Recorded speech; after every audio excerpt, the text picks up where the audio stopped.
Ta-da! Hey, And we're everybody. here. Patrick here from 8 Questions With, and I'm here with a special co-host who's the special co-host today? Hi guys.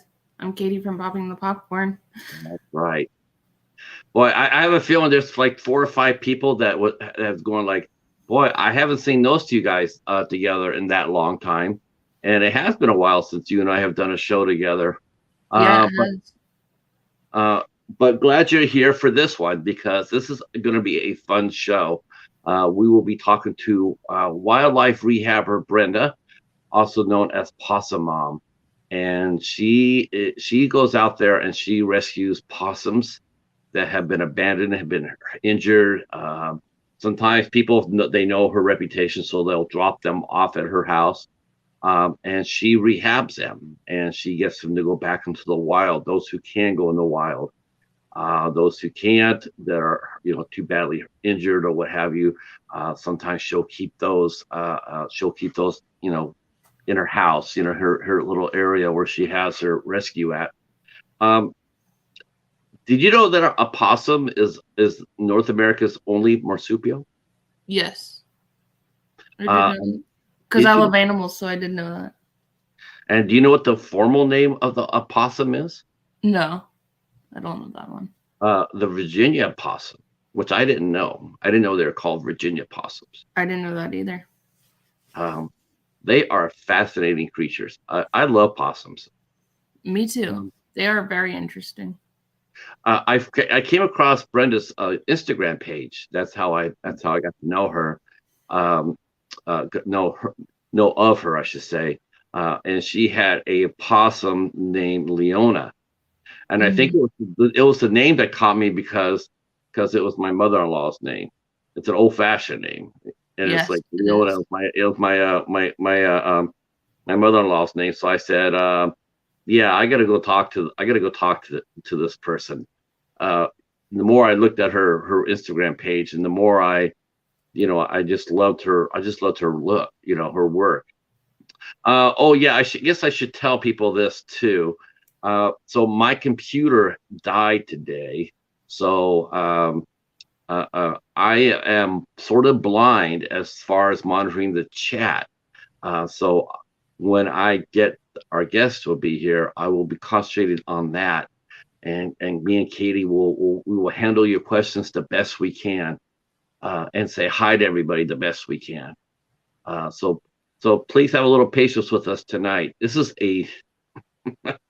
I don't know. This is new to me. I feel like I'm like this, Right? 'cause I'm totally blind.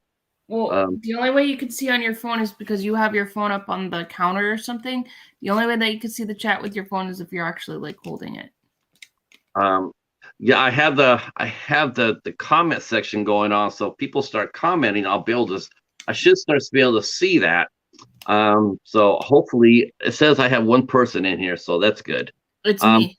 oh, all right. Well, how about that? You're doing dual duties. You're co-hosting and you're in the chat, and you're a moderator. So that's like triplicate. Um, Well, I figured I'd help you out in case I didn't see something on StreamYard or something. I figured. well, plus two, possums are your favorite animal, aren't they? Sure. Is a possum your spirit animal? Yes, a possum's my spirit animal. Yeah, I knew that. How did I know that? Did you ever watch that movie or read that book, The Dark Materials or The Golden Compass? Yes, I watched The Golden Compass.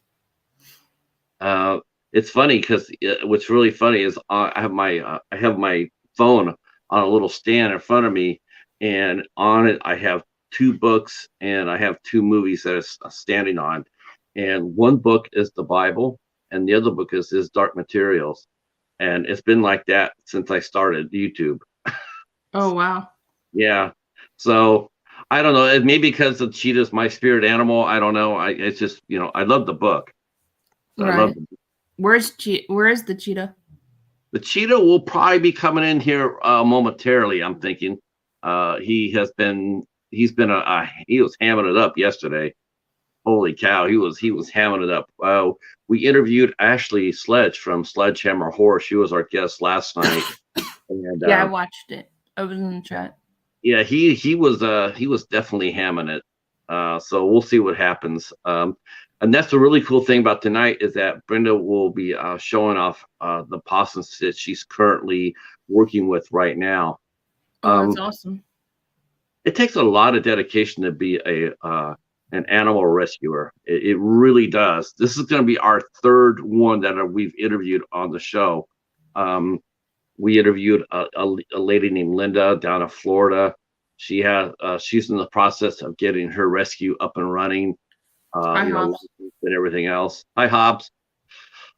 And then we also interviewed, of course, Calvin Tucker, aka Black Calvin, Black Noah, and we're going to have him on next year again. I'm going to have him to come back. His life has really been interesting since we last talked to him. That would be awesome. Yeah, he's an amazing human being. I really enjoyed talking to him. He's one of those guys that he's just really dedicated. When he first started his rescue, it was really ironic. Is when he first started his rescue, and he said he makes no bones about it. And this is actually happens for a lot of people, I think. Like he mentioned that he was not a cat person. He just didn't like cats, and wow.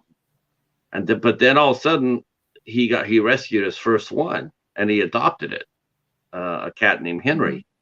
And after that, the more he was around him, the more he found that he was just in love with them, and he has become, a tremendous rescuer. But possums are a lot different. Possums are wild animals. They're not, Yes. they're not domesticated like cats can be. No. Even if you rehab them, possums are still, before a lot of people will rescue a cat or a dog in the hope of rehoming them, to finding them a good home. Whereas a wildlife rehabber, their goal is actually to get them to where they can be released out back in the wild. Right. And it's the reverse of a domestic rescuer versus a wildlife rescuer. And I've always wondered about that. Is like you got to have mixed emotions. You got to have mixed emotions about you spend this time, you spend this effort, you spend your money, your tears, sweat, and blood, and at the end of it, the goal is to put them back out where it's dangerous. Right. And it's got to take a special kind of courage, don't you think, Katie? Yeah, I think so. It does have to take a special kind of courage. I'm just, yeah, I have nothing but respect for rehabbers. And a lot of times rehabber, and that's one thing. That's why you never hear about a rehab hoarder, because that's not the goal. The goal is to get them out, not to keep them in. Though we will ask that about Brenda. I would definitely want to ask her if that's something that she's run across during her travels as a possum rehabber. Has that happened before? Because in Michigan, like right now, they are fighting a sudden upsurge of people keeping a certain pet. They're keeping a certain pet until that pet gets to be. Oh wow. And it's not the animal you think. When you hear about that, about someone, when you hear about someone, getting a animal and then, this because you lived in Florida, but the ball pythons, the boa constrictors. So they are all brought in as pets, and then people once they all of a sudden it's like, they wake up one morning, they look and they go like, my pet is bigger than me. Right.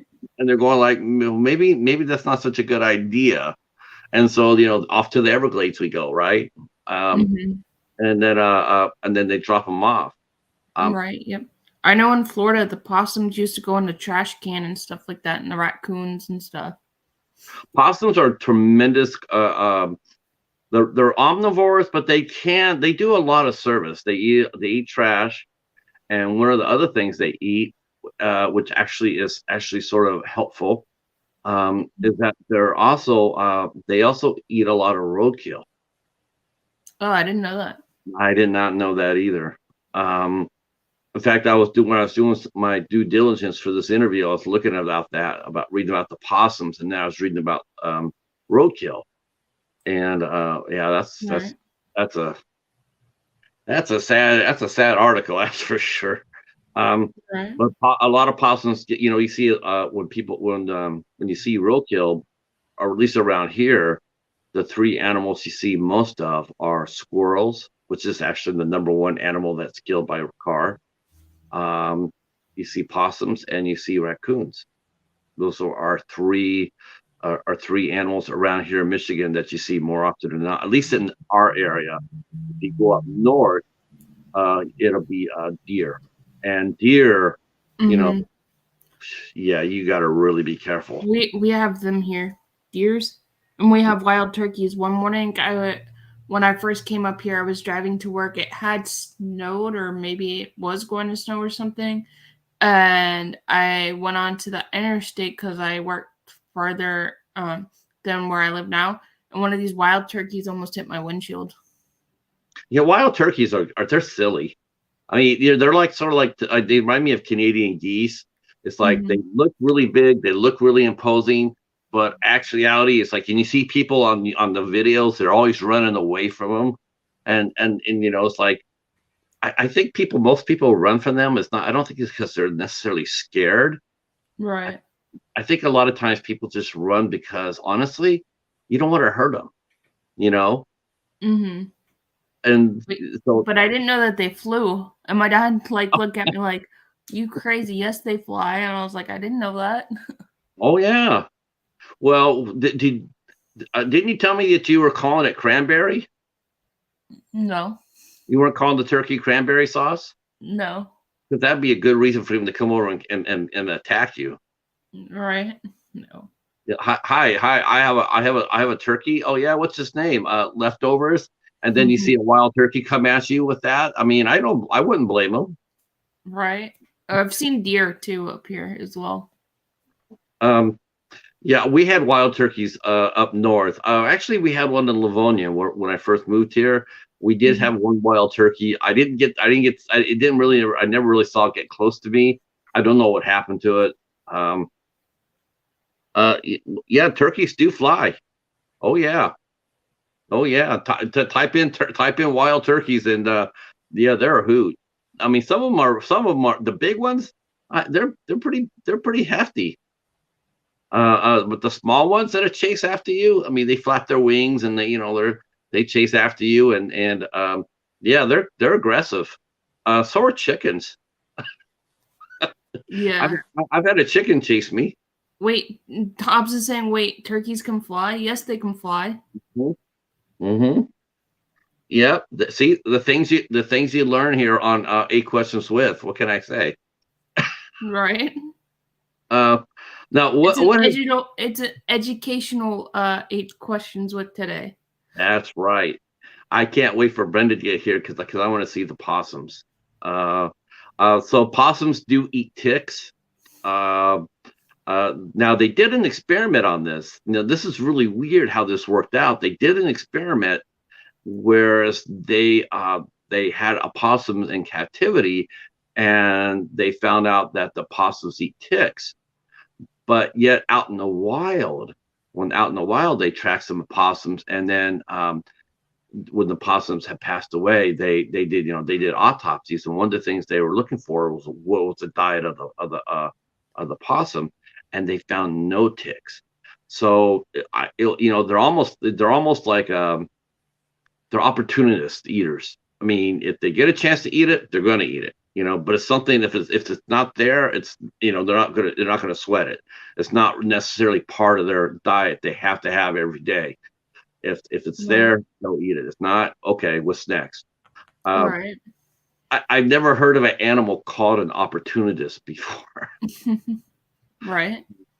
I I also think. seen a fox here the other day. One morning I was driving and I seen a fox here too. Hmm. I saw I saw a coyote. I've seen Uh, those. Florida yep. has them. I had one cross right in front of my car when I was coming home from work one day, and it ran across, and I was like, I said, is that a coyote? And I was so surprised by it. I stopped the car and I rolled down Mhm. my window, to get a clearer look. And Mhm. sure enough, it ran down between these two houses, and it turned around full profile. And sure enough, Mhm. it was a coyote. It was like, Hobbs is oh, saying it always is educational. we like to think so. That's for sure. We definitely like to try to educate. We're sort of like the reading rainbow of YouTube. And you're Uh, doing pretty good on your YouTube channel. yeah, I'm having a lot of fun. I'm diversifying a lot of the guests. I mean, I have some really interesting guests coming up, and I have next Monday I have a comedian who's also a puppeteer named Mae Wilson, and she's going to be coming up next Monday. And I've never interviewed a actually she'll be my first woman comic, and it'll be my first full-fledged puppeteer. That's Um, awesome. yeah, I'm looking forward to that. That'll be Maybe you could get Jeff Dunham on here one day. There you go.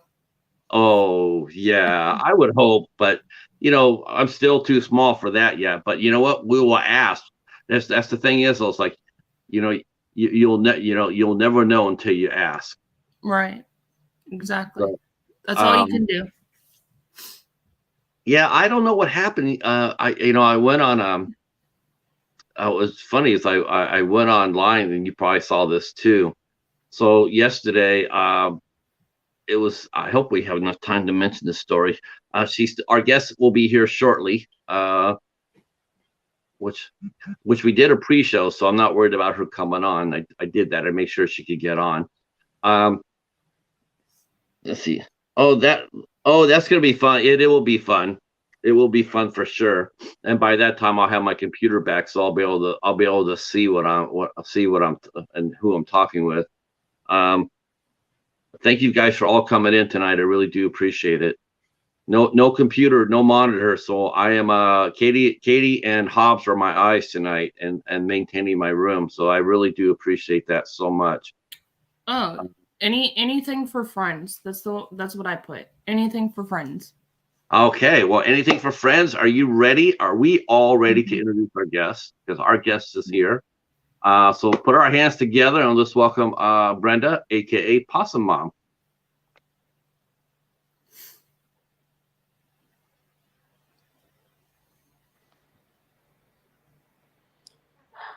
Greetings. Greetings. Hi, Happy Brenda. third Wednesday. Hey, how's it going, Katie? Good. How you doing? I'm doing great. Just getting home from work. Oh, I hope you had a great day at work. It was fun. It's over.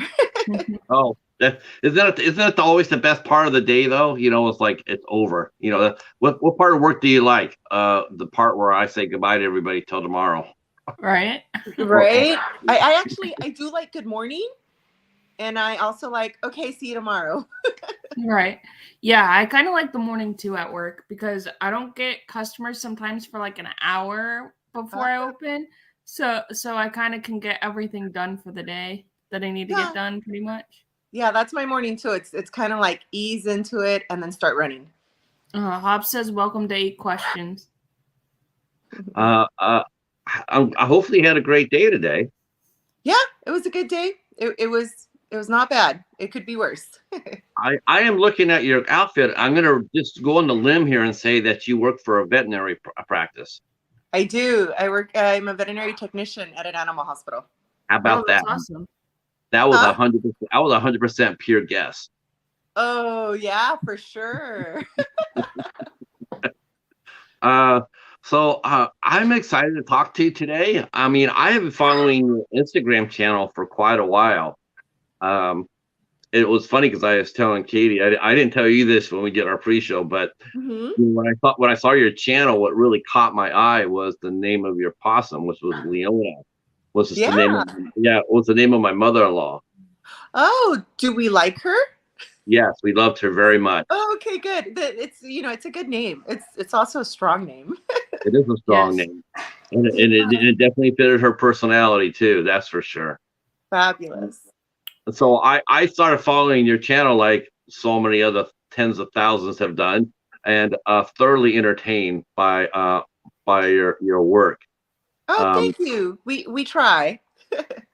Now the veterinary practice is you work at, is that an exotic one, or is that just a neighborhood of practice? No, it's a neighborhood practice, and it is strictly for cats and dogs. So my babies have to go find their own veterinarians because they're very special, and the doctors I work with are not familiar with them. Yeah, isn't that something though? But I think that's changing though, isn't it, Brenda? I mean, it seems to be more and more vets are willing to handle exotics, because that's really what possums really are. That's what they're classified as, aren't they? Yeah, they are considered an exotic pet. And yeah, I think you're right. And I also think it's that more and more people are open to the idea of having an exotic animal and looking for the veterinary need. So it's just more popular nowadays than it used to be. Yeah, I think there's a reason for that too, and maybe it's cynicism on my part. Maybe you probably know this a little bit better than I do. And Hmm. Katie, I definitely want to hear your 2 cents about this too. But do you really think sometimes? I mean, have you noticed this too during at your office? Do you notice that more and more people come in with animals that are like damaged, like like tripods or blind, or and you see them more and more, and what is that they get those animals for pets, but Hmm. they do it to, I mean, I dare say, exploit them on social media. Yeah, no, I feel maybe because I'm on the back end of things that I have seen the older pets or the physically disabled pets or the special needs pets more often because I'm in the background. But I do think that the public is seeing it more often because of the social media influence. And also with all the knowledge that we have and that we are able to get out there through, the interwebs, it's easier to be a parent to a special needs animal than what it used to be before. There's a lot of knowledge that makes it easier for people to take on the role. But we've always seen the special needs pets at the office. um yeah, I mean, I like I said, I mean, maybe it's just me being a Hmm. bit cynical about it, because I mean, I've heard people, a lot of, talk to rescues, and they say they have people come in specifically looking for those types of animals. Like, we'll take the runt, or we'll take the one with no paw, or we'll take the one with Find only one. one. I mean, I know that they need love and care too, and you're always happy because it's easier to place. It's easier to place a dog or a cat with all four paws and sight and all that than not. But I was just wondering if that was just me being cynical or not. I think you do have a point. I think it's like half and half. Yeah, I agree with Brenda. Yeah. I think so too. Um, But hey, we're but all a little, we're all a little bit cynical, about a lot of things nowadays. So, Yes. but I agree. You It's half. have to be. You have to be, because if you say anything different, people, Mhm. or you go against somebody's beliefs or something, they're going to come after you. Yeah, yeah. You definitely have to be careful with what the public sees, even if it's not what actually happened. Right. Hmm. ATTGIF. How you doing? I am operating blind today. I have no computer, so I'm operating this interview via my phone. So as far as the chat goes, I might not be able to see everybody's comment right early on. So I have Hobbs and Katie here to help me out while we talk to Brenda. Um, uh, so hi, Bree. I see you down there. Hi, how are you? Hopefully you're having a good dinner. Uh, how Oh, okay. Hobbs is already asking questions. Um, yeah, we can go ahead and let's throw those questions out at you now, and then we'll go more in depth here. Um, do you see possums more in domestic homes now? Yeah, but a possum really is not a domestic pet, is it? It is No. not. Yeah. Opossums are most definitely still wild animals. and we always try to keep them wild. The goal is always to release them and make it possible for them to safely transition back to the wild. But yeah, I think the answer is yes. A lot more people are definitely taking on the role of being a caretaker to opossums. And I think it's one, pages like mine where I mean, I hope I make it look easy, but I've also been doing it for almost 20 years. But it's not easy. It is an undertaking, and you do have to be very particular as to how they're raised. I also think social media is showing us a lot of things that we never used to see. Like people didn't know, until Instagram and the TikTok and Facebook and all that good stuff. Right. I Mhm. agree.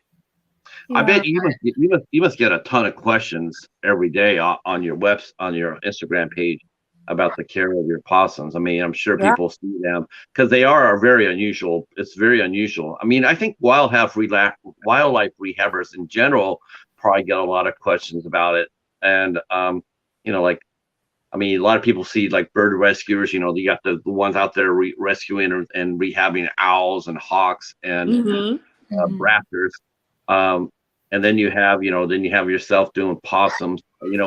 I think a lot of people they see that and they I think. Do you think a lot of people do they ask you questions? I guess the first question they probably ask you is it easy to do, or is Yeah. that the first question you generally get? No, the first question I generally get is, one, what do they eat? And two, where do they pee and poo? Now So they can use the cat box, can't they? yeah, Lily and Horace are both litter box trained. Oh, that's awesome. Yeah, so both of them will go to their box, and when they're running wild in the house, they'll go to their pee pads. Um, Possums like to go in water just because it eliminates their waste scent from like predators. Sure. But it's very easy. Like I train my possums like I would train my cats to use a litter box, and they're really good about it, and it's fairly easy to train them that way. Do they bury their poo when they're done with it? No, it's just like a nice little surprise on top all the time. Oh. I was gonna say it'd be fun. It would be because I have a feeling you have cats too.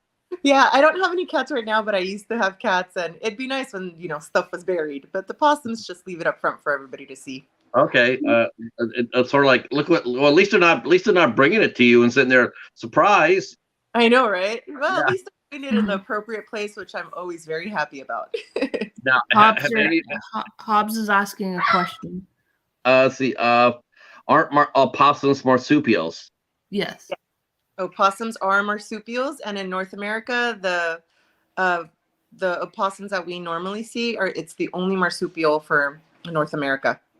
Mm-hmm. I found out a couple of fun facts. That I guess the formal name for the opossum here in North America is the Virginia opossum. Yep, the Virginia opossum. Oh, all right. Yeah, no, I was, you know what? You never want to appear to look somewhat goofy in front of your guests. So I tried to find some facts, but I wouldn't come across totally clueless. Yeah, right. You're doing very well.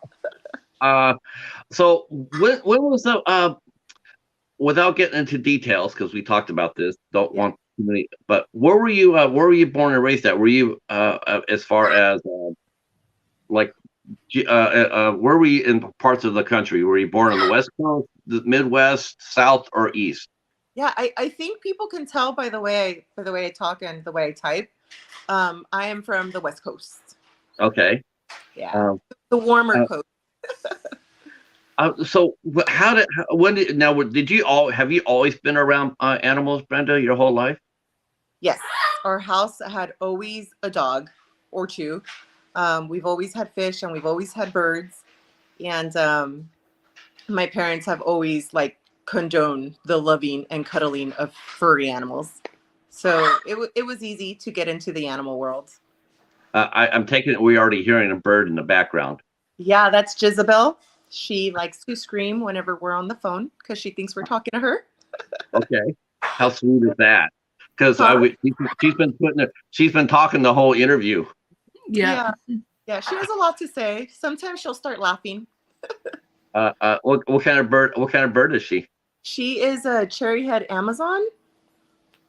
Sure. So she's like one of the bigger parrots with like green feathers and the yellow neck with the red head.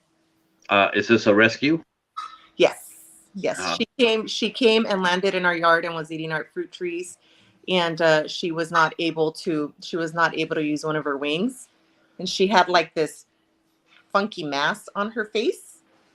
And when we took her to the vet's like, well, that wing will heal. This funky thing on her face was actually just a big glop of like food and crusted. And she was also friendly. So they think that maybe she was somebody's pet that got away. And she's been with us for 20 years. 22 years. Does she talk or say hi or something? Yeah, she laughs. She goes, ha ha ha ha ha. And then she says, hello, mama, and hello, papa. And she calls my brother. She screams at my brother all day long. He screams at my brother all day long. That is so cute. Hello, Bud. How are you? Glad you're here. Oh, hi, Also, Lori. the Bud File's in here, and Lori's in here too. Hi, Lori. How are you? Hi, Warmstrong. Yeah. So, what was your very first pet of your own? My very first pet of my own was a hamster. His name was Joey. I think I was maybe like 10 years old when my mom let me have one. And we had hamsters for a little while. Hamsters, they have a relatively short lifespan too, though, right? Or is that guinea pig I'm thinking about? No, it's the hamster. I'm not super sure on their lifespan, but maybe about 3 years, I'm guessing. Yeah, because I remember as a kid we had one or two at any given time, and we had a couple of hamsters as kids. What about you, Katie? What was your first pet? My first pet was a dog named Jellybean. It was a Shih Tzu. He was black. I was 8, and he looked like a little black jelly bean, so I called him Jellybean. Yeah, that's a cute name. Animal names are interesting. I mean, you must see that all the time in your office. What's the one name that you heard that if someone called their pet that just made you laugh? Oh man, I had one of the very first jobs. Can I cuss on this channel? You certainly hell yeah. At my very first job, we had a lab named Max, but he didn't answer to Max because when he was a puppy, his dad would scream at him and call him shithead. So the dog would answer to shithead, but his name was Max. So I think Max was probably the public name, right? Yeah, right. But at the hospital, we'd always be like, sit, shithead, and he'd listen. But if we said like Max, sit, he would not sit. Oh. Oh man! Oh my gosh, that's too funny. I know it was. We never wanted to say the name because the walls are thin, but that's what he was right. Yes. Why? You know what? Now that's got to be I think that's got to be a phenomenon in vet's office. Your guys' walls are always thin, and every single vet office. And tell me if I'm right, Katie. In the chat too. If you guys have gone to your vet's office, have you noticed that their walls are thin? Yeah. Holy cow! I mean, I can go to a regular doctor, a human doctor, and I can't hear anything next door. But go to a vet's office, boy, you can hear a dog bark, you can hear a cat meow, you can, Oh yeah, you hear everything. Yeah. I guess since we don't have any privacy laws, we don't necessarily have to, create the rooms private. I don't know. It's just like you hear, and of course, you're because I'm sure pet owners will be sitting in there with their animal and you guys are talking and whatnot, and then they'll hear somebody next door, and then they'll sit there and say, "Excuse me, but what's next door?" And he's like, "What's going on next door?" And what about your pet here? Yeah, because I guess working at a vet's office would be and you worked at a vet's office for 20 years now? No, almost 20 years, 17 years. Man, I bet you have some. That must have been. Do you think that's where the seed came from to become a wildlife rehabber? Or No. why a wildlife rehabber versus a an animal rescuer? You know, sort of like a cat or a dog rescuer. Yeah. Well, the seed was planted like let's see. The seed was planted in like maybe 1999. I took a like a high school animal caretaking course, and we used to meet all kinds of animals. And then during that course, I met my first ever like non-releasable opossum, pet opossum. Her name was Matilda, and that day I was like, opossums. That's what I want. That's what I want to help, and I need one. And I figured that there's already a lot of people rehabbing cats and dogs and birds and other wildlife, but there wasn't at the time. There wasn't that many opossum rehabbers. So that's what I decided that I was doing. I fell in love with the opossums. I think it was 1999, and then in 2004, I found my first teeny tiny baby opossum, and that's where it all started. Like when I found her name was Frankie. So when I found Frankie, my first opossum, like I was just screaming with joy because I was so excited. And then it took off because there was not very many rehabbers, and the news spread, and I've been doing it since 2004. That's a That's long time. awesome. That's a long time to be Yeah, a it is. service. So talk to us about a little bit about Frankie. Like where you was Frankie dropped off to you? Had you put out a notice that you were looking for a possum, or were you just walking around and found Frankie?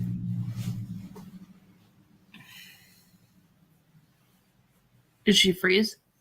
I think she froze. Oh, I think she froze. If you hear this, Brenda, just back out all the way out and then come back in. Maybe her internet. I know people's internet's been going out lately. Oh, yes. Can someone type in the chat to if she can read that? If she can just back out all the way and come back in.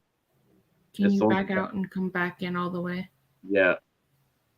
So she can come. Yeah. Yeah. Okay. So we'll see if she pops back on. It was a good conversation. I was just like listening. Yeah, she's got stories. Well, I know work was texting me because I'm the manager, so they were texting me asking me why the tray was $5 short, and I was like, I don't know, I wasn't there today, so I don't know. Oh, yeah. Yeah. Today was your day off? Yeah. All right, here she comes.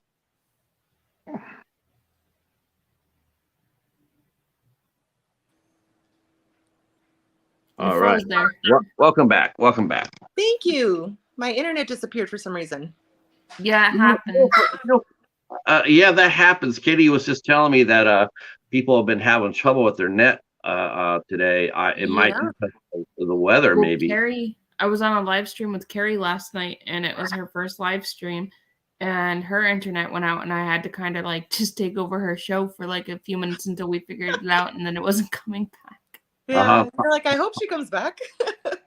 A popcorn takeover. Yeah. The popcorn does that. That's right. Yeah, Carrie's gone. Popcorn is here. So I was asking you when you got Frankie, you said you got Frankie for your first possum. Now, did you find Frankie on your own? What, did someone turn it into you? Did someone bring it into the office, or how did you get Frankie? I actually I ran into Frankie. When things just everything just goes wrong, and it's just not what it's supposed to happen. Yeah. So everything went wrong. Everything was different, and everything was out of place on the night that I found Frankie. And I was driving home from like an evening class, and I found her on the street. She was crossing the road, and I knew that she was too tiny to be on her own. So I just stopped the car in the middle of the road and ran outside and was like, get me my backpack, get me a sweater. It's a baby possum. We have to help her. And I didn't know what I was doing, but I was going to school to be a vet tech at the time. So the next day I took her to school and was like, how do we raise a baby possum? And we did some research. We pulled out all the exotic animal books, and there was not a lot of literature at the time. Oh wow. So yeah, so we just, unfortunately, I mean, it sounds horrible, but it is what happened because not a lot of people had information. We did our best.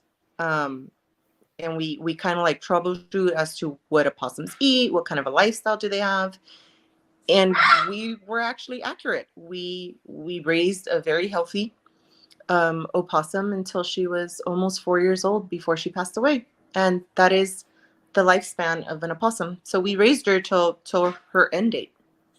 Oh, that's awesome. Yeah, that is something we talked about. Hi Gizmo, how are you, sir? Just I thought have a might say question hello for before you. Do movie you have to time. have a license to have them? Yes, you do need a special license to rehabilitate and to keep wildlife as a pet. Your bird is I love your bird. I know. I did cover her up because sometimes she'll cool it, but she's still talking. Yeah, she's definitely she's like, Mama, it's not bedtime. I yeah. know. She's like, you could feed me and maybe I'll be quiet, or I'll just keep talking to you. Yeah, that works for dogs and cats. You ever notice that they'll be around you, they'll be sniffing at you, laying on you, falling at you. You give them treats and they go away because they're happy because something's in their stomach. But I don't think does that generally work for birds too. If you gave her a treat, would she actually chill out, or would she just chirp more? No, she will chill out. Jezebel is super, super food motivated. She's so cute. She's so funny. You and I were talking about that, yesterday, and that was probably the one thing that when we talked about that shocked me the most was the short lifespan. I did not know that. Yeah, I didn't either. Yeah, they in captivity, it is about 3 to 4 years, and in the wild, it's about 1 to 2 years. And apparently, they're the mammal with the shortest lifespan for their size. Do you think it's genetically have they been genetically altered to as has the surrounding area contributed to their short lifespans because of the toxicity of the ground, the unevenness of the food? I mean, let's be honest, they do eat shit. I mean, I think their diet in the wild does play a role because of what they eat and the variety of things that they eat.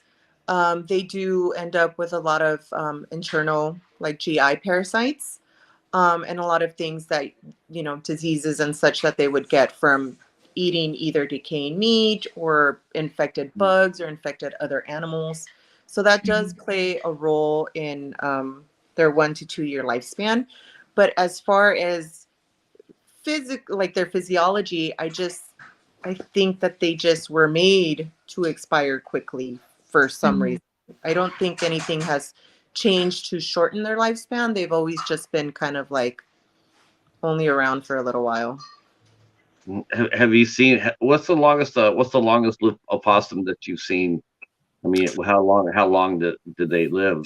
Yeah, in with my other possum rehabbers and through the possum networking, I think I've heard of 5-year-old opossums, which to everybody in the rehab or possum world, that is a very, very bariatric possum. Even 4 tends to be a very old age for them. Now, do they physically slow down as they get older, Brenda? I mean, does it? Yes.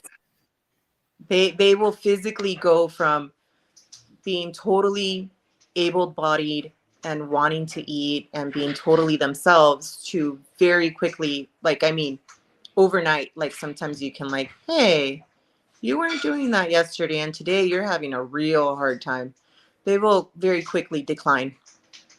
Oh, wow. Yeah. It's, if you have a healthy opossum that is aging into, uh, passing over, we can almost tell, like, we may have a few weeks before they leave us. It's very quick, and we can usually tell that they're not going to be around for much longer. I think I do remember reading about that when Mhm. you were talking about that with Leona, like she was slowing down and whatnot, and you were always really, Mhm. watching her. Yeah, Um, for Leona, I prepared, like, she took the turn, and then I prepared to help her if she needed it. And I thought I had a little bit more time, but she one day during dinner, she just didn't wake up at the end of, she was there at the beginning of dinner, and then after dinner she was gone. Oh wow. Yeah, I'm how do you so, sorry. how do you protect your heart? oh, you don't. You just give it a little bit of time to recover, and then you do it again when another soul needs help. You're a damn angel.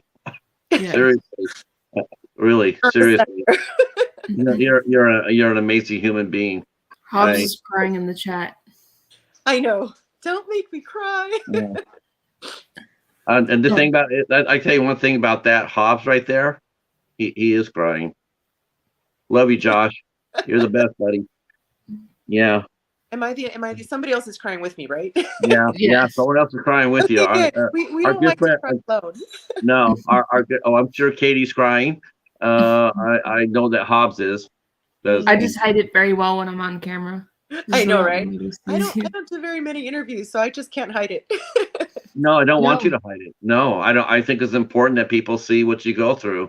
Yeah. The other thing me and Katie were talking about before you got here was, just how, you know, with animal rescuers, like, like I've talked to a couple, and their goal is to get a dog or a cat and rehabilitate it, socialize it if they can, turn it around and find it a home, Yeah. find it a safe home. Your job is to do the opposite. Your job is to bring them in, rehab them enough for them to go back outside to the danger area. And To I just to think the that's, hard place. huh? Yes. What is it? What do you guys call it? I said to the hard place. The hard place. Mm-hmm. Mhm. Yeah. Yeah. That's just got to be, it's incredibly brave to do that. I mean, I'm Mhm. sure everything within you is going like, I don't want to do this. I don't want to do this, but you also know that you have to do it. Yeah. Yeah. Sometimes when I'm rehabbing a possum that's struggling a little bit, or is having some medical issues, or just isn't seeming to thrive, sometimes I just wonder, like, is 3 possums too many? Would it be horrible for the possum to be spoiled? And then, like, would a couch every night be an awful way to live? No. No, but not at but then I all. also like I realize that my job and the duty is to return them to where they should be and to let them be free. But I do consider, like, is somebody bringing you food every night really that bad? No. How, Do how, do they roam how, around at night or do they sleep in a cage? Well, these guys, Lily and Horace, have a large outdoor enclosure for themselves. I do separate them because sometimes they're solitary animals, and sometimes they do, like, get into little scrimmages. So I do separate them for their safety. They are inside the house until we go to bed. Possums are also, they're opportunistic, so they go where the food is, they go where the water is, they go where the shelter is. And if they don't have to go anywhere, they're kind of a little lazy as well. So these guys just hang out a lot. Mhm. that's got to be so much fun. Now, Mhm. do they make, I know they make hisses for defense, but do they chirp and chatter and like a cat will chatter? Sometimes they'll see an animal outside, or they'll meow, or dog will grunt, when they lays down. Mhm. Do possums talk? Mm, they don't make very much noises. Lily snores, so she'll snore when she sleeps. Horace, male possums will click, so they'll make like a Yeah, I've heard clicking that before. sound. Yeah, so they'll make a clicking sound when they're looking for females. Okay. So that would be the only sound that they tend to make is the click. I think male humans do that too. I know, right? They're picking up the possum boys get ladies that way, so maybe the guys are trying to get ladies too. Mhm. Let's see. See. See. They're talking about dogs and cats. Okay. Yeah, I could see that. I mean, them, lounging together. I mean, lounging, and I did learn that word too that you just used too. I mentioned that too. They are opportunists. I mean, they will, if Yes. they see something they want to eat, they'll eat it. Mm-hmm. They're Yeah, not. They're not. They're very not very. hard. Would you say that they're food motivated, or they're just whatever? Oh, she froze again. Yeah, feel free to ask questions too, guys. We'll get to we'll try to get to everybody's question. And if you can share us out, that'll be awesome as well. What do you feed them? So they are omnivores, which means they eat both meat and vegetables.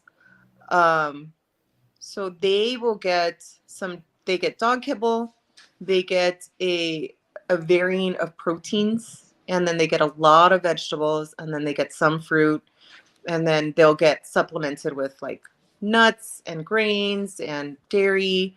So their diet changes every night. And then they do get, what's the word? They do get a lot of supplements from things that they wouldn't get in the home setting that they would normally get in the wild. Are they expensive to feed? I mean, or do you have a how do you feed them? Do you go to different stores and ask, does the fruit and everything have to be fresh, or can you go to the stores and get stuff that's slightly wilted? Mm-hmm.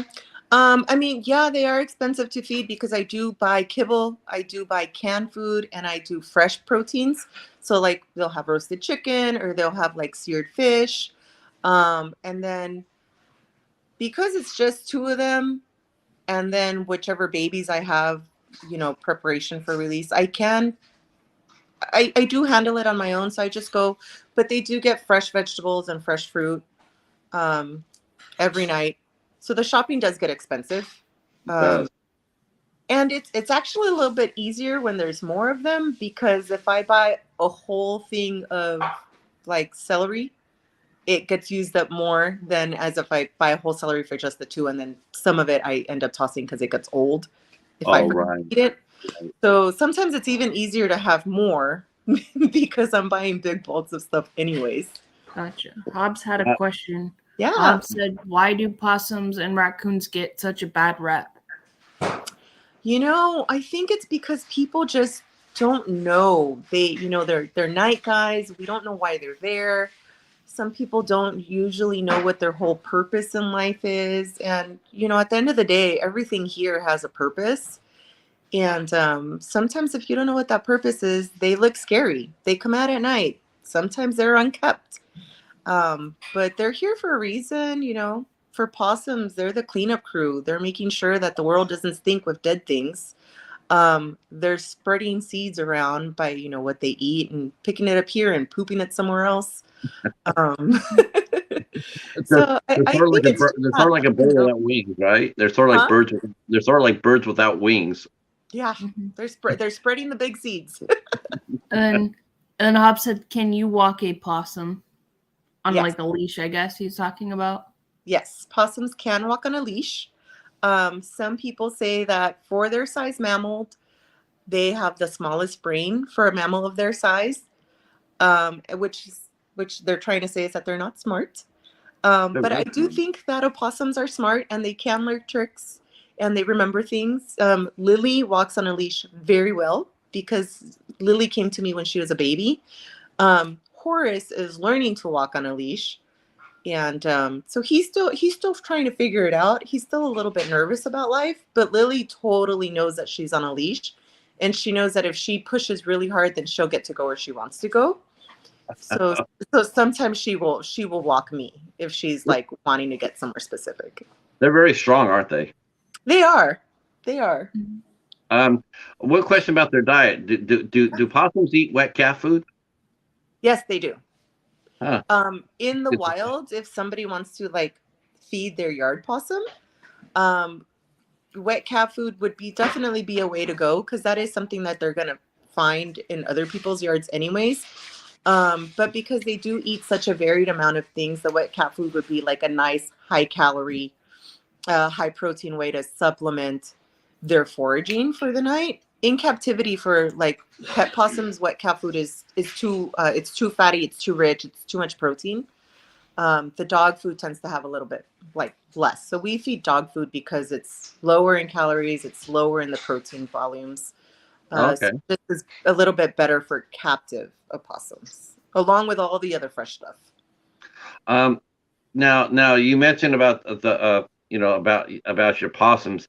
Now you take your possums around to different schools, right? To give educational talks and what have you.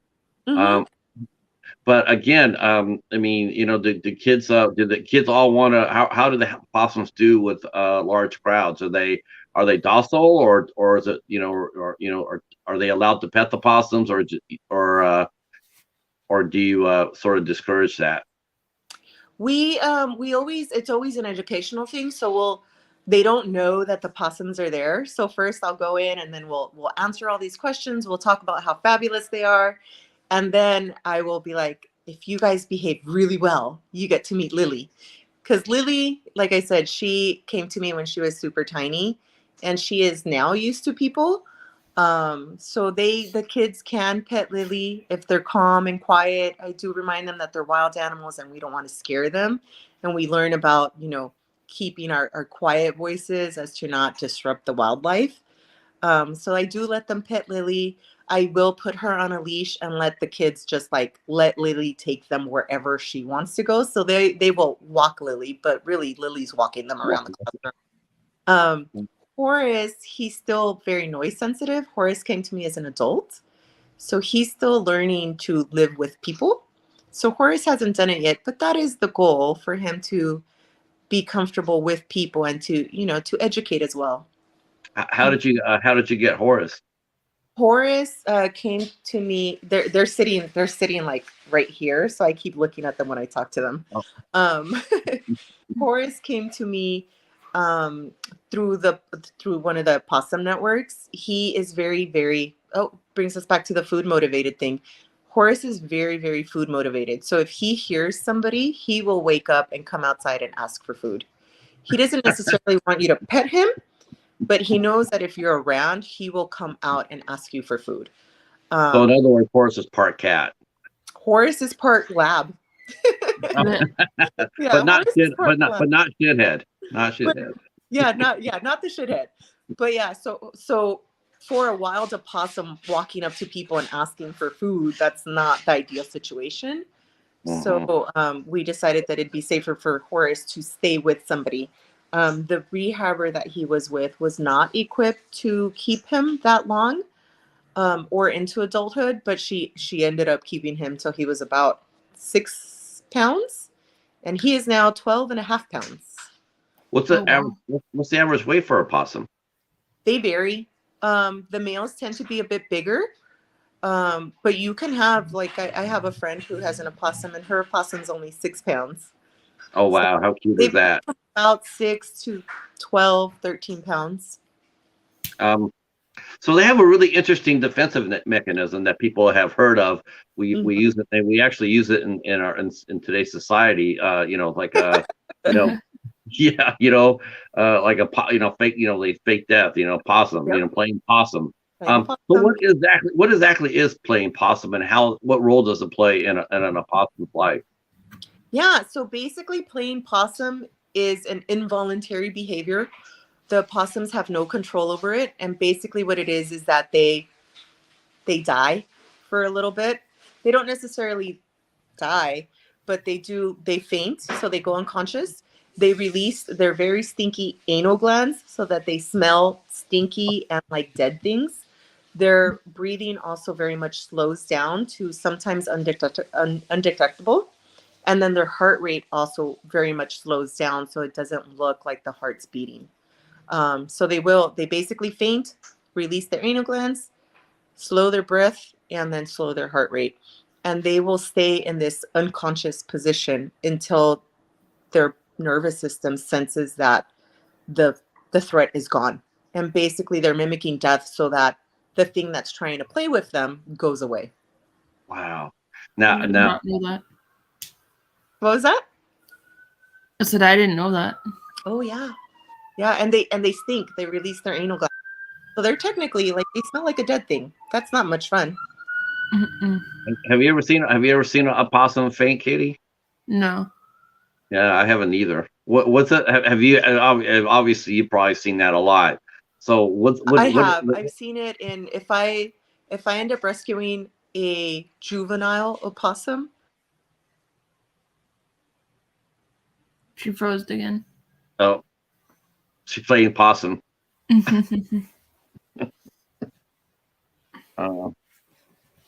Lori's saying, what would you like to know about possums? No questions from Lori. I was just being silly. Thank you guys for all coming out for tonight's show. I know it's not I think it's a really important guest, and I'm glad she's here. I'm glad you guys are all here too. Thanks for sitting in with this, Katie. You're welcome anytime. You know that. If I'm free, you know I'm here to help. Yeah, this is very educational. Yeah, it is. I'm just quiet because I'm just like listening to what she's saying, so that's why I wasn't talking much. But feel free to jump in with some questions. I mean, I don't want to talk over you either. So. Oh well, I'll when she comes back, I'll let you have it. You can ask some questions. I'm sure. Oh, it's all good. No, it's all good. It's your channel. It's all good. I'm just saying that I don't want to talk over you. You know.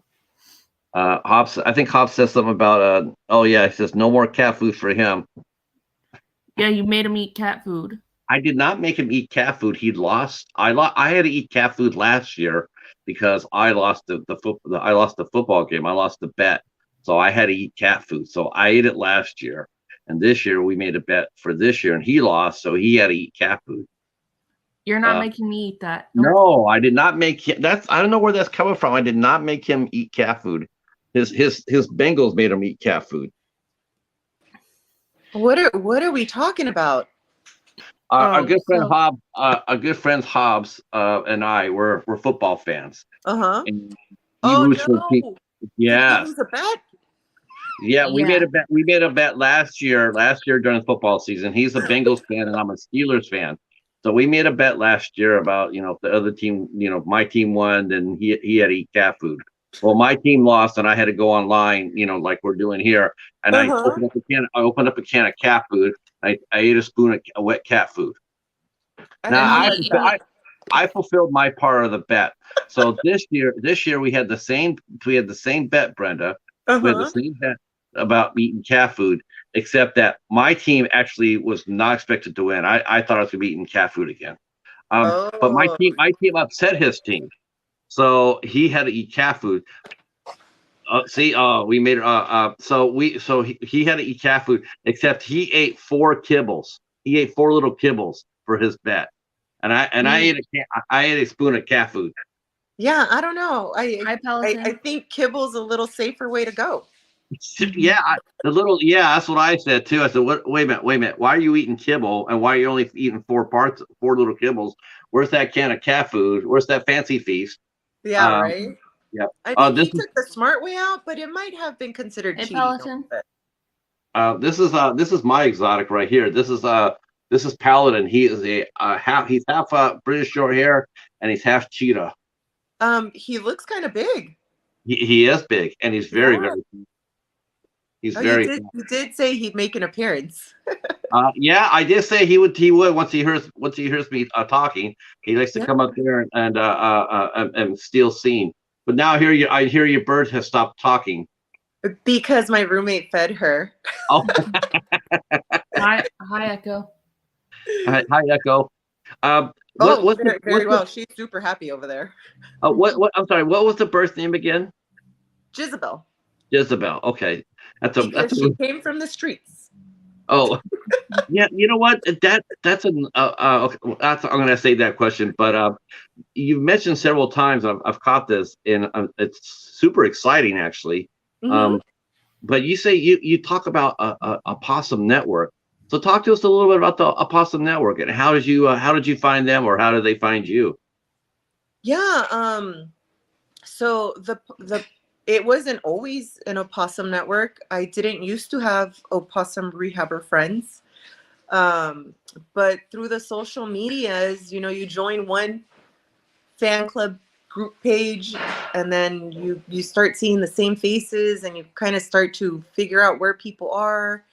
And then, somebody asks for help, you ask for help. And then before you know it, you have opossum rehabber friends that are nearby or halfway across the country.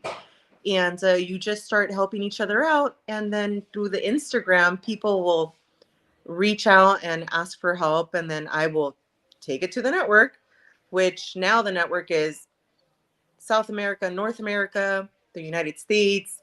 I've got friends in Mexico and friends in Brazil that I've communicated with that are rehabbers, and it all happened through social media, and then we became even like a smaller network with the local rehabbers.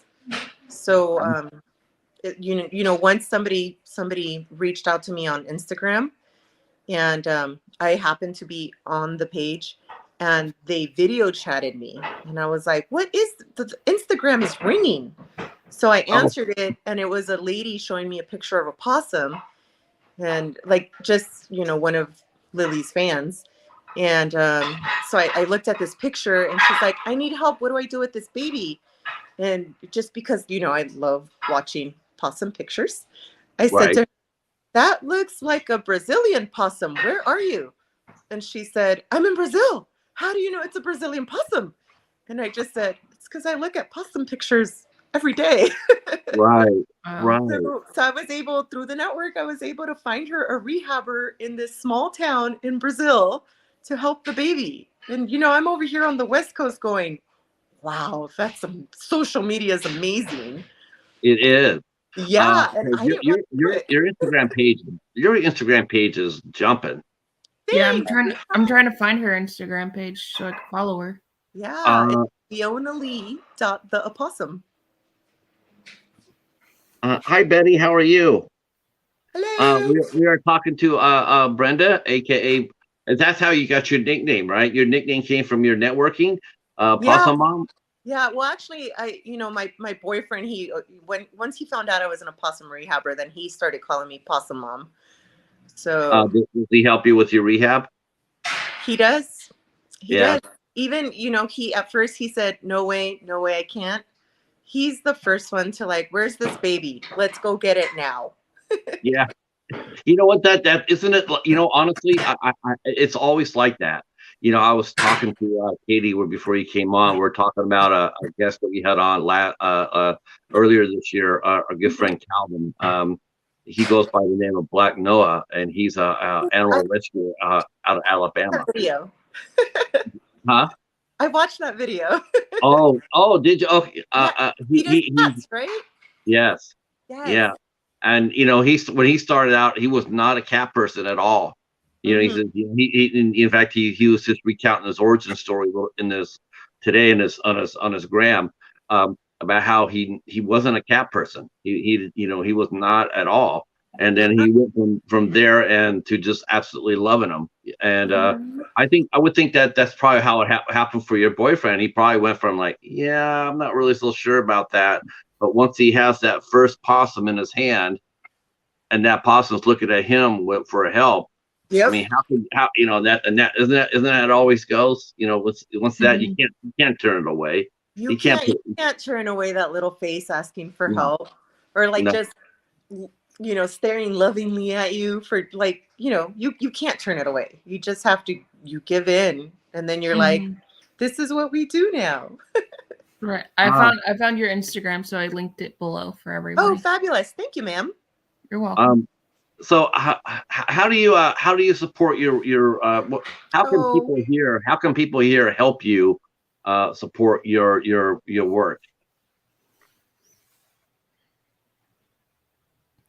She froze again. It happens. Yeah, like I said, people's been having internet problems. Yeah. we're back. We're back. I'm relocating. I'm trying to find internet. Okay. Okay, maybe this. I hope this helps a little bit better. Do you think that we could see? Do you think we could see either? Can we see Horace, or is he Yeah. focusing? I'll grab Horace, and then we can grab Lily too. They're both there. We're sitting right next to me. Hang on. Okay. Hello, Horace. I know this is all everybody came for tonight, right? They didn't come for me. They certainly didn't come for me. Well, probably maybe 5% came for the cheetah. Oh, there we go. Wow. How cute is that? I'm trying to. There you go, Horace. Yeah. Say hello. Hey, baby. Wow. Does he like to cuddle? To Katie and Patrick. Does he like to cuddle? He does like to cuddle. I'm trying to. Hey, baby. He's so cute. Oh my God, he is so cute. He actually likes to nuzzle in your neck, so he's trying to get in there. Now, if a baby possum does that, like we've seen this with other animals where they will mark you, like to imprint themselves on you. Do baby possums do that as well? If Horace was just a teacup possum and you were doing that, would he imprint you as his mother and from then on pretty much follow you around? Yes, possums can imprint on people, and that is actually one of the reasons why they will become non-releasable, because they have imprinted on somebody and it is now unsafe for them to be released because they see humans as friends. Right. And unfortunately, that's not always the case. So Horace is definitely like my baby. He loves me, but he's still weary of other people. He loves my coworker, and he will cuddle all day with her. But other than us two, Horace doesn't like very many people. But he also came to me as an adult, so he never thought that people were friends. They just were fighters of food. Right. Now, the possums, have you ever been bitten by one of your opossums? Is it a hard bite, just a nibble bite, or if you're careless, if you think you can go ahead and pick one up, will they light you up like a cat will? They can, if they get to the point. So possums will most likely prefer to play dead than to try to fight back. But if they're gonna fight back, they have, one of the most amount of teeth in their mouth for most mammals. They've got over 50 teeth. They are super razor sharp. So if an opossum bites you, they're going to cause some damage, even if they don't bite down that hard, simply because their teeth are so sharp and there's so many of them. Oh, wow. I didn't know that they had so many teeth. Yeah, they have a lot of teeth, and they're super sharp. But yeah, I guess to answer your question, Patrick, yes, I have been bitten. I have not released the treat fast enough. Oh yeah. He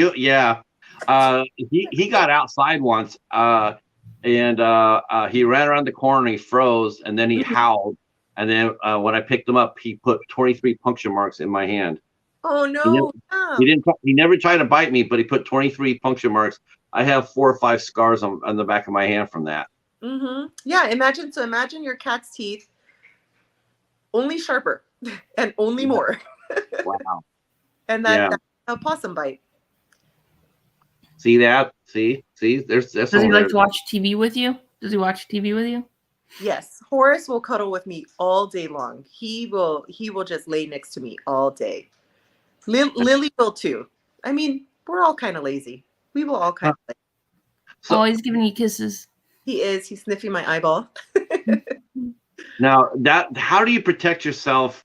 Because it really is about, or I should say, how do you protect them from imprinting on you? Don't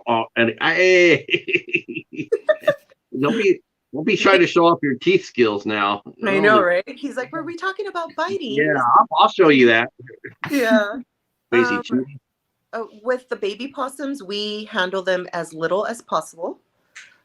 When they're teeny tiny babies and they still aren't regulating their own heat and they're like slowly or strictly on formula, then at that point we do handle them a lot. I will carry baby possums in my shirt because they do better with breath and a heartbeat.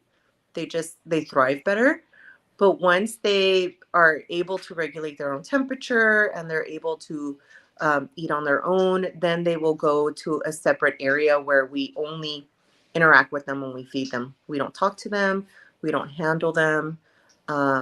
We clean them in the daytime when they're all sleeping, and then we sneak food in before they're awake. So that the goal is for them not to associate people with food delivery. Right. And for them not to get used to people. So with the bigger babies, we tend to super hands off with them. So they are a little bit more like when you have to go release them, they are a little bit more wild, so to speak. We do want them to be wild when we release them because it increases their chances of them staying away from the wrong individual. Right, right. Now, do you release them more in an urban environment, or do you go for a more rural, mountainous release? When And then, we're releasing, we look for a couple of things. We look for an area that has low traffic, an area that has a water source, an area that has a food source, whether it be a neighborhood with people that feed outdoor animals or a garden or an area where birds nest or, there's different bugs and such. And then we also try to pick an area that is low in coyote or predator, yeah, low in predators. So unfortunately, where we live, we have cars everywhere. We have some areas of high coyote loads. We have some areas of low coyote loads. And then water sources are minimal in our area. So I release in an area that has a water source and that has a low predator count. Those are my two big criterias because I don't have all of the requirements. I don't think I've ever seen. I mean, I could be wrong, but I don't think I've ever seen you release a video of you releasing them. I have. There's a couple on there, and I'm always crying. Oh, okay. I thought you didn't show. I thought you didn't show that many release videos. I know a lot of groups do that. Yeah. I thought you did that to preserve the privacy of where you did it at to protect the opossums. Yeah, no, I do post the release sites. I don't post the location just so that nobody finds my babies. But Right. I do post the videos. This year we had one release because we were traveling a lot, so we were taking babies from the public and then moving them to seasoned rehabbers. So somebody else was doing the release. But other years I've done more releases of my own. And it's always the best day, but it's always a hard day because, sometimes I have babies for 3 months and then you let them go, hoping that you taught them how to hunt, hoping that they stay away from cars, hoping that, that a coyote doesn't find them. So there's a lot of hopes when you let them go, but you also want to give them the second chance to be free and repopulate our areas. Have any universities or researchers contacted your group or you yourself and asked to be part of like maybe putting a tag on the possums just to track their migration or how they move during certain times of the year? Have you ever been able to do that with your group, your rescue? No, we haven't, but it is something that would definitely love to participate in. Sometimes I release close to my home if I haven't used that area frequently, and I would love to know where my babies are. It'd be nice to where'd they go? Yeah, it would be nice because you'd be able to find out the best place for you to release them, so that's where you release them at. I would do. I mean, if I was going to release an opossum, I wanted to release them at the best optimum area for that release because I don't want them because once in a while, and it's it's sad. It's you'll see someone like I've seen this before, and it's like part of me gets really angry when I see it though, because it's like you got to do better than this. But they'll like have turtles or whatnot, and then they'll release the turtles Mm-hmm. off the dock, and some fish will grab it, and it's like Oh you know no. I it's like they didn't mean for that to happen, and you don't. But at the same time, it's like, what do you expect? If you see fish in harbor, they're going to be aggressive because everybody feeds them. So Yeah. why would you release them in the middle of a harbor? Why not go where there's an ocean where they have a fighting chance to get away? Yeah, for sure. We do our homework. Like sometimes I've said to Poss Dad, it's like, hey Poss Dad, I'm gonna release in 2 weeks. You want to go for a hike? And then like sometimes I'll get to a release site and I'll like, we can go home now. I don't like it here. So Right. we do our homework and then we cross our fingers and hope that we picked a good spot for them and hope that we taught them right. But you're right. Like you have to do homework. Now, this is a question I know it's probably gonna be a little bit unpleasant, but I just want to be, I want you to be honest with me. Mm-hmm. Have you ever met any wildlife rehabbers that have, like hoarders? They always start out with the best of intentions, but then they just go south. Yeah, Does that happen to wildlife rehabbers too? Do they? it does. Do It does they happen to wildlife rehabbers.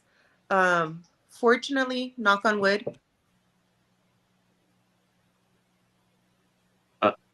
Oh.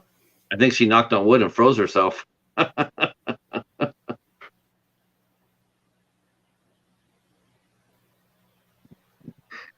Welcome back, everybody. Welcome back. You're back. So that has happened before, where the best of intentions. Yes, yes. There unfortunately there are circumstances like that out there. But I have found that it's not because they want to be hoarders. It's because nobody wants to take non-releasable wild animals. It is a special. It takes a special person to do it, and sometimes we can't find somebody that will take on that challenge and that hardship. So us as rehabbers, we end up with the babies that we didn't intend to keep but couldn't place. And a lot of the times, fortunately, if help comes along, like with Horace's situation, she didn't intend to keep him into adulthood. But when I came along and was like, hey, I can help you, I have a place for him, she was ready. She wasn't a hoarder by any means, but she saw reason into letting him move on to the next home. So a lot of the times it happens, but they're fairly open to receiving help from when somebody can help them with their load. So Horace will be with you the rest of his life? Yes, he'll be with us forever. Mm-hmm.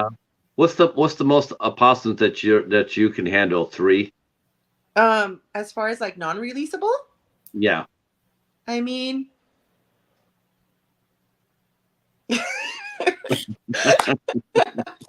oh, Well, I don't know. Maybe we can find out. Maybe we can just yeah, but that's a hard question. my roommate just said 2. 2. So I am set up for 2 currently. Okay. And I did have Lily and Leona together, and then after Leona passed away, after a little while, one night I couldn't sleep, and I went outside and I was like, if anybody's listening, if an opossum needs help, I have room for one. And then 2 months later, Horace showed up. So apparently somebody was listening. Oh, that's awesome. I know, right? But also, boyfriend is super handy, and he builds opossum mansions. So I don't know. 2 is the answer. So I mean, back at the clinic, I mean, do people know you at your clinic? Have people recognize you from your social media page? They haven't recognized me from social media, but people will call the clinic and they will say, hi, we heard that there's an awesome person there and we need help. So sometimes I'll get to work and there'll be messages for me about like possum help. And then other veterinary hospitals in the area will also call, and they'll call and they'll say like, hey, somebody dropped off baby possums, can you help us? Or baby raccoons or baby squirrels. So people will call, and they don't know my name, but they'll call and like please relay this message to the wildlife person. Oh, right, right. And so how does a local veterinary service, how do they handle an exotics? I mean, how do they handle it? I mean, that's got to be like you mentioned. Yours is a strictly dog and cat hospital. Mhm. But when you do, if someone did come in with a possum or a raccoon or whatnot, are you guys prepared to, do they look to you for help? I mean, have you ever rehabbed a raccoon?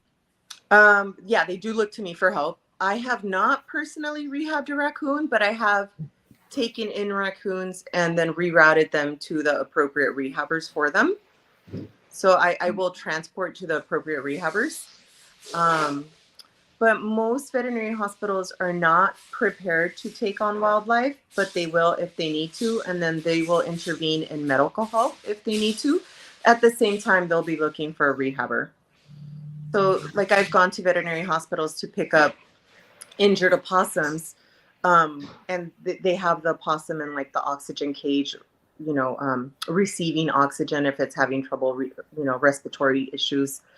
Um, so they do the best they can, but they will try to find help from more knowledgeable individuals. And sometimes that doesn't mean a veterinary facility. Sometimes that means a rehabber. Right. I must be. I'm just thinking about that. I'm thinking it must be. It's easy to give an opossum medication. For sometimes, fortunately, most of them are very, very food motivated. So if you hide it in something delicious, they'll just eat it. Lily, when she needs meds, I'm like, we're gonna fight. We're gonna break up. She is so smart. If she finds medication in her food, she'll throw her food in the air until it falls apart, and then the pill pops out, and then she'll eat everything but the pill. Oh man, no, that's She is genius. She will throw food for weeks until she is convinced that there's no more pills. wow. That's incredible. Yeah, no, Yeah. she is smart, but she's Possums are smart. Katie, you got some questions? I was just like listening to y'all. Well, maybe before we can end the interview, maybe we can see Lily if you don't mind. Yeah, let me go get her. The star of the show. Yes, most definitely. Hang on.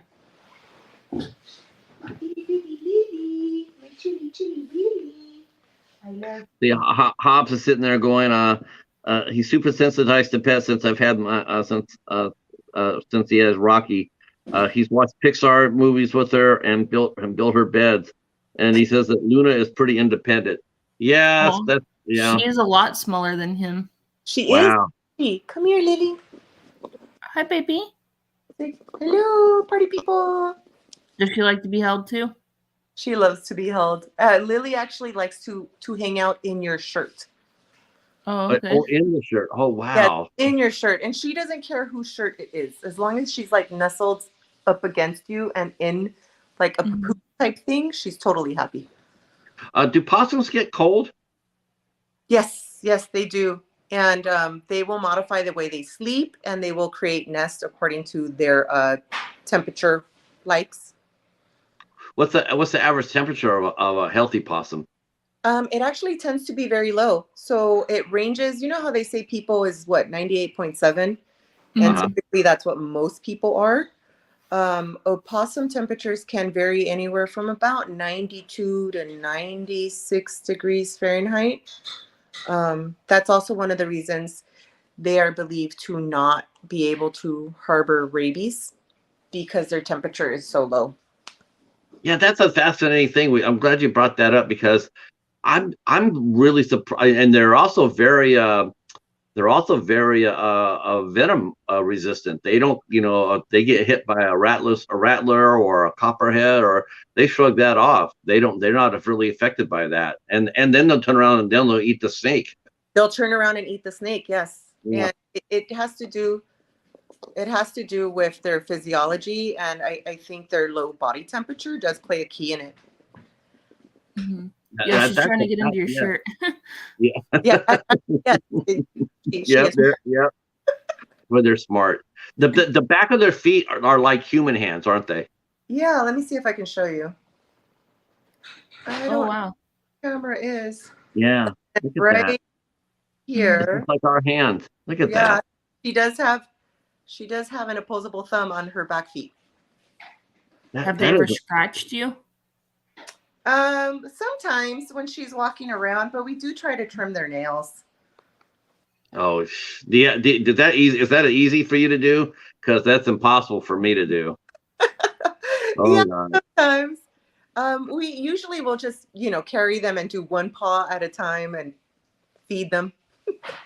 For cat paws, you know the nickname they called, big cat's paws, right? Cheetahs and lions, they call them murder paws. And let me tell you, they call them that for a reason. Murder mittens? Murder mittens, yeah, murder Yeah. mittens. Oh yeah, for sure. I've taken him in. I've taken Paladin into a vet. My service has an exotic side, so I'm able to take him in there, and then he'll get in there, and then they'll start. Then once he gets inside the room, and then I've had people come out there and go like, "What's in the room in there?" And like people are like, "What the hell's in there?" Because he howls. Let me ask you a couple questions about the vet service too, because there's one question I like to know from an expert, and that is, why are dogs and cats, or most animals, why are they afraid of the vet's office, in your opinion? I think it's a couple things. I think one, us as pet parents, we get anxious and we get nervous. And then the whole car ride, we are in the car stewing with somebody that is very much picking up on our energy for whatever reason. Like, it's nerve-wracking going to the vet and giving your baby to someone. It is. So one, they walk in and they're like, man, why is mom nervous? Why is she always nervous when we come to this building?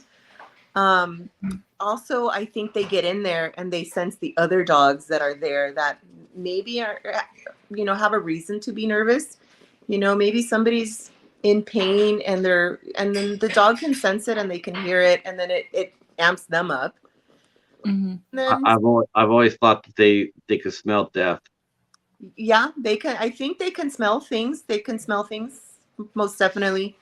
They also have memories. They have memories of what happened there last time. So if last time it was a bad experience, then they're just going to associate last time with this time, even though this time is just a weigh-in or, just an exam. So what's next for you for your rehab service? Are you going to be, do you have any fundraisers coming up that we could let people know about, online fundraisers, or I know we're going to get all your socials, including where people can help out if they want to. Yes. You said you have a Vimeo account. We're going to put that information down. Is there anything that can people, do you have a website up where people can buy merch of your possums, or do you do that? Do you sell merch of your of like Horace and Leona and Lily? We actually don't. We don't have a merch manufacturer. Their what's it called? Their social media manager, aka me, is not very scientific. I'm not very good at creating things. I struggle with the Instagram, so we're lucky that's working. But it is something that we've talked about, maybe like shirts or buttons or stickers. But there's a lot of people out there that are actually doing really good at the merch thing, so we kind of just let them have at it. They do it for you?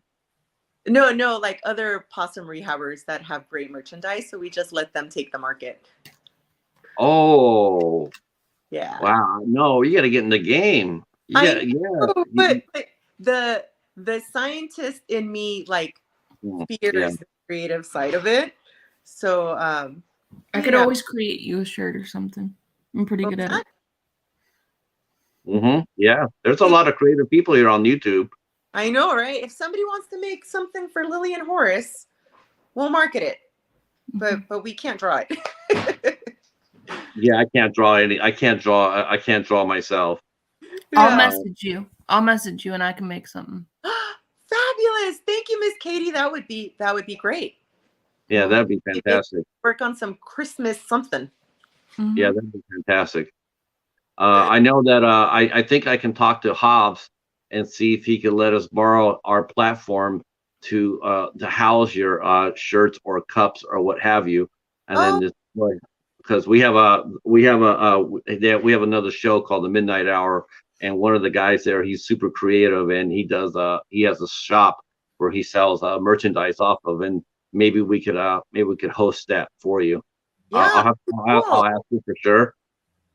Hobbs wants to know if possums eat pumpkins. Yeah, I would say that would, I was gonna say it'd be a big treat. Once you cook pumpkins, they are sweet, and possums are totally down with that. There you go. Possums are the official animal or mammal of Halloween, Hobbs. Yes, Lily loves dressing up, and Horace wishes there was more male-inspired clothing out there for possums. Yeah, I think like that. I do see the awareness. I mean, I do see the plus. Where people do get animals that are banged up a little bit. Blind or missing a paw or whatever. I do see that. When they do come out with merchandise, and it raises awareness. And whatnot. Mm-hmm. I feel sort of those. I look at it and go like, wow, are you exploiting the animal? Because you don't want to do that. You don't want to exploit that. Like once they get to a certain point, then okay, they're 10 years old. I'm going to get a new one, even though the old one's still with you. And unfortunately, there have been stories like that, which again, it causes me to be a little bit cynical about some of the people's motivation. Mm-hmm. But yours is definitely your pure snow. That's for sure. Well, maybe I can. I do know how to sew and crochet, so maybe I can make something for him. Cool, thank you. Maybe we'll work on it and see what we can come up with. Mm-hmm. That's a really good idea, Katie. And there's a lot of crafters we know and designers we know. Maybe we just throw it out there like an open, like, hey, draw us. We're looking for someone to make us a really cool coffee cup design, and we're really making someone look a really cool T-shirt. Who can something really the best, and then that's something we can do. Because the money for to run a rehab center. I mean, how much a month does it cost you to feed and house Horace and Lily? I've never done the math, but I can tell you that formula for the babies has doubled in the last year. And them babies like to eat. Yeah. They're like regular babies. They eat too. Right. They want to eat all the time. And the smaller the baby is, the more often they want to eat. There's no like birthing season, right? I mean, they can give birth all year round, can't they? Technically, yes. But we do find that possums in the colder area of the United States will only reproduce in the spring and like halfway through summer. But the possums in the warmer areas of the country will reproduce. I mean, they will reproduce year round. So just the other day, one of my possum friends got 2 like 16-gram babies, maybe like 3 weeks ago. And for the rest of the United States, that's like no longer baby season. And we're still seeing babies. So, oh, wow. Yeah. So, and that also is kind of changing as well. Before it used to be maybe twice a year. And now very often we're seeing like late babies, which means that they're, breeding up to 3 times a year. My friend Tiffany wears T-shirts this year. She says here, never call the game warden if you find babies. I did, and they killed them. Yes, yeah. We do not. We keep it amongst ourselves. Yep. And she also mentioned that I should have just raised them. I could have had a possum army. Right? Right. The only problem is if somebody brings food to the battle, the possums are giving up and eating. Yeah, they like to eat, don't they? And possums are very cool. Yes, possums are very cool. If you go back and watch the replay, Tiffany, we saw Horace and Lily already. They came over and said hello to everybody on camera. Yes. Yeah, and that's so cool. I'm just fascinated by your efforts. Thank you so much for coming out and talking to us tonight. Have you ever been interviewed before like this for your Instagram page for your rescue or your rehab? Not so much in this fashion. I did do an interview with the dodo, and I Okay. did an interview with Nature, which is another dodo-like page. Okay. But this definitely has been so much fun. It's nice when people just ask questions and we can go through them. Because we just want to know. But congratulations on the dodo. I love the dodo. Thank you. Yeah, when they reached out, it was when I first started. It was when I first started Instagram, and like I said, I'm not very social media techie savvy, and I was like, how do I talk? Somebody's talking to me. How do I talk back? I'm sure that the dodo was like, this lady has no idea how to work a computer.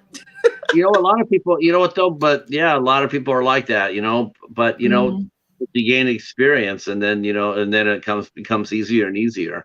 Yeah, right. Really. This platform actually is very easy as well, so I like it. I like it too. We all like it. We all run it on our channels, and it's really easy to do, and that's why when we did our 5 minute. That's why I said I only need you for 5 minutes, and really that's all it is. It's just 5 minutes. Just want to be able to very quickly, like it worked. Yeah, it does.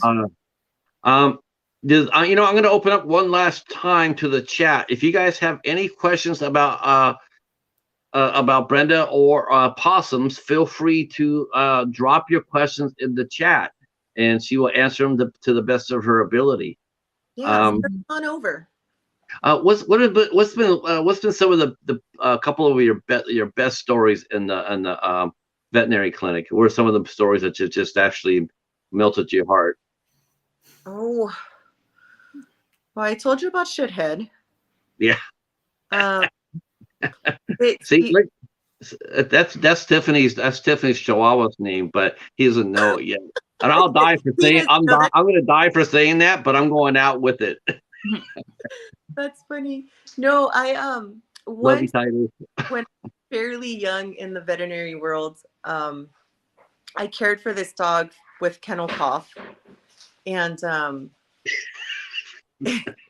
Tiffany, I love you, Titus. Is Titus the Chihuahua? Yeah, he's really cute. He's really cute. No, I was saying that once in the veterinary practice, I treated this dog with severe kennel cough for a lot of days, and I actually never got to meet the owner. Like, I just didn't ever know who the owner was. I just knew who the dog was. Then one day I was out, 2 years later, I was out to dinner, and I saw this dog at a restaurant, and I was like, that's so-and-so. And then the dad looked at me, and he was like, you were his nurse during the kennel cough time. And I was like, I don't remember you. He's like, we never met, but I remember seeing you during his treatments when I would go to visit. And I was like, oh my God, that's crazy. So he remembered me. I didn't remember the man, but I remembered the dog. So yeah. I think that's what I'm supposed to do, is remember my patients. Yeah. Lori has a question. She's saying, is there a limit to how many possums you can have as a pet? Or are you Brenda? Where are you, Brenda? I am on the West Coast, and there is a limit. It's set strictly by state, and also it's so the state will tell you how many animals you can have, and it also coincides with how much space you can provide. So forever how many possums I have to be able to house them in a certain amount of space. So I hope that makes sense. It's like, if I have enough space for 10, then I can have 10. If I have only space for 2, then I can only have 2. Yeah, that makes sense. And it protects you as well. And it protects the animals, so they have enough room to, move around and without scrimmaging. Yeah, the day, their job is to protect the animal, even though they make it so difficult. All the rules and the guidelines are there for the animal safety. Mm-hmm. Let's see. Yep. Possum chat with Cheetah and Katie. Yep. Yeah. And Kal-El says hello. Hello. Let's see. Let's see. I don't see Tiffany answering again. I mean, that's gonna be bad for me later. Yeah. She's gonna message you later. Huh? She's gonna crush me later. He's gonna have some words about that nickname. Yeah, but I'll tell her the story behind it, and then she'll laugh. Yeah, then she'll laugh and she'll understand. Yeah. Is there any has there any animals that you're afraid of personally? I mean, any animals that make you nervous? Only the venomous ones, because I'm extremely clumsy. And the primates, because I'm extremely clumsy. I feel you on that one. Me too. Yeah, me too.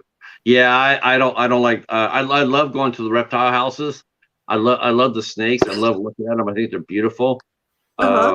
Yeah, I know a lot of people. They just. My wife would never go inside the reptile house. Never, not one. No, You I'm know, totally down with the reptiles, but if they're venomous, I give them their space. Me too. I go there and say, look how thick the glass is. Nope, not working. Yeah. She's like, I saw that scary movie. I ain't doing it. Lori says she's scared of chihuahuas. In the veterinary, we call them land sharks. What do they call land sharks? And we are more scared of chihuahuas than we are of pit bulls and German shepherds. Yeah, they're just. We always just call them ankle biters, because all they do is and they always bark. They always bark and growl until you grab them. Then all of a sudden, then they're all like, "Oh, we're just kidding." Yeah, so you all that barking and all that snapping and showing your teeth, but once I put my hand on you and say, "Hey, it's not that bad," then all of a sudden they're like, "I'm your pal." Until you put them down again, and then they go crazy. For sure. I like Chihuahuas. They're fun. They are fun.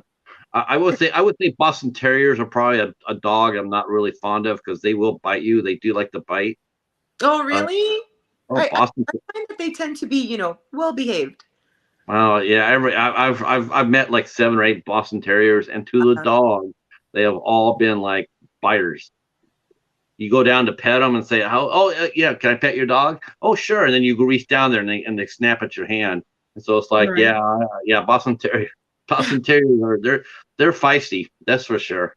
They're demanding. Yes, they are. Let's see. Let's see. Tiffany says, Lori, they are an aggressive breed for sure. Yeah, to a point. Once you pick up a Chihuahua, then they calm right down. Mm-hmm. Yeah, that's the thing. You just if you just pick up their teeth and growls until you pick them up, then they're your pal.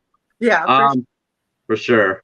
I want to thank everybody for coming out tonight for this tonight's show. This has been one of my funnest shows I've done, for sure. I had absolute joy doing it. I want to give thanks to our good friend Brenda, aka PossumMom, for coming out and giving up her time, and for the mighty Katie to come out there and also come out there and co-host this interview with me. I appreciate it very much, Katie. You're welcome. And you guys in the chat, you guys have really been popping. Thank you guys so much. I hope you enjoyed the show. Feel free to share it out on your community tabs.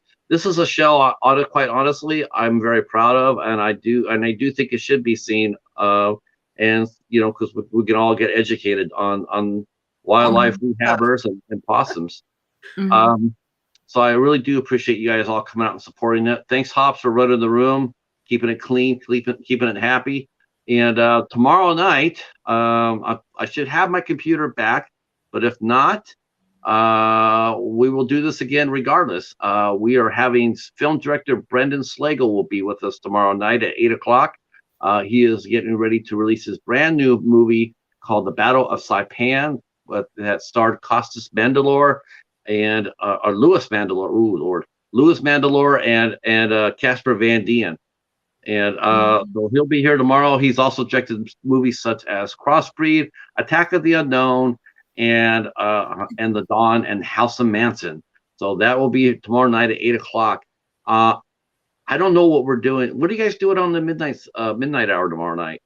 I'm hosting, but I haven't thought of a theme yet. I think it should be possums. I'm just gonna throw that out there. I don't know what we're doing Sunday for the Midnight Society. I haven't heard from the Nat or the cat or the Bat yet, but once we do, I'll have the information for you tomorrow. Brenda, thank you so much for coming out and hanging out with us. Everybody in the chat, thank you. Stay right where you're at, both Katie and Brenda, and for everybody else, I will see you tomorrow night. Bye, guys. Thanks again for coming out. Have a lovely evening. Peace and possums. Peace and possum, most definitely.